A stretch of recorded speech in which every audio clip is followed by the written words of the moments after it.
देखिए, अस्सलाम वालेकुम।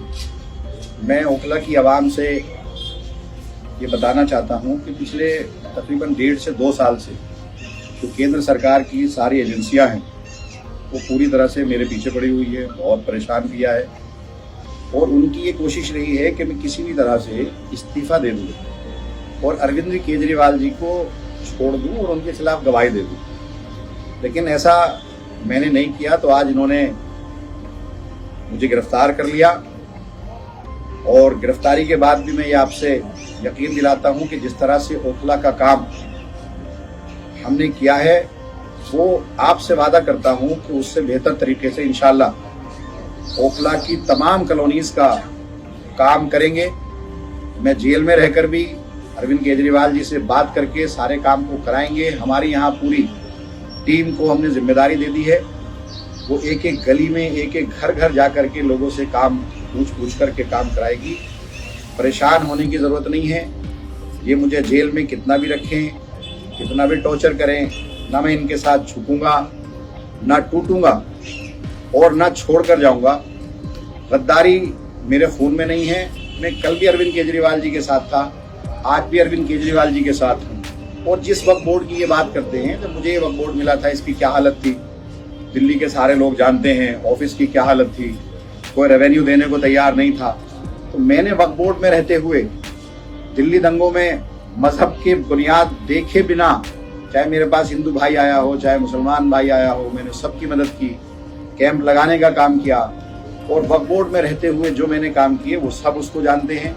आज इन्होंने वक्फ बोर्ड को पूरी तरह से बर्बाद कर दिया, तबाह कर दिया, जो स्टाफ था उसको पूरी तरह से खत्म कर दिया।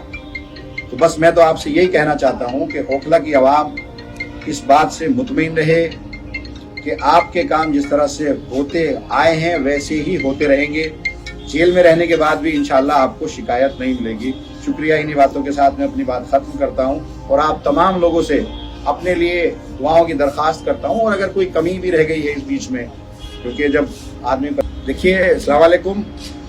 मैं ओखला की आवाम से ये बताना चाहता हूं कि पिछले तकरीबन 1.5 से 2 साल से जो केंद्र सरकार की सारी एजेंसियां हैं वो पूरी तरह से मेरे पीछे पड़ी हुई है, बहुत परेशान किया है और उनकी ये कोशिश रही है कि मैं किसी भी तरह से इस्तीफ़ा दे दूँ और अरविंद केजरीवाल जी को छोड़ दूँ और उनके खिलाफ गवाही दे दूँ। लेकिन ऐसा मैंने नहीं किया तो आज इन्होंने मुझे गिरफ्तार कर लिया और गिरफ्तारी के बाद भी मैं ये आपसे यकीन दिलाता हूं कि जिस तरह से ओखला का काम हमने किया है वो आपसे वादा करता हूं कि उससे बेहतर तरीके से इंशाल्लाह ओखला की तमाम कॉलोनीज का काम करेंगे।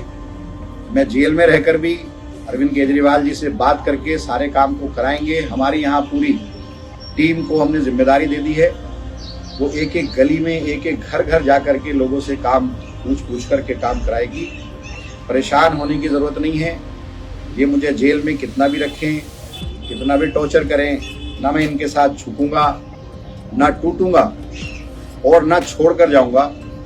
गद्दारी मेरे खून में नहीं है।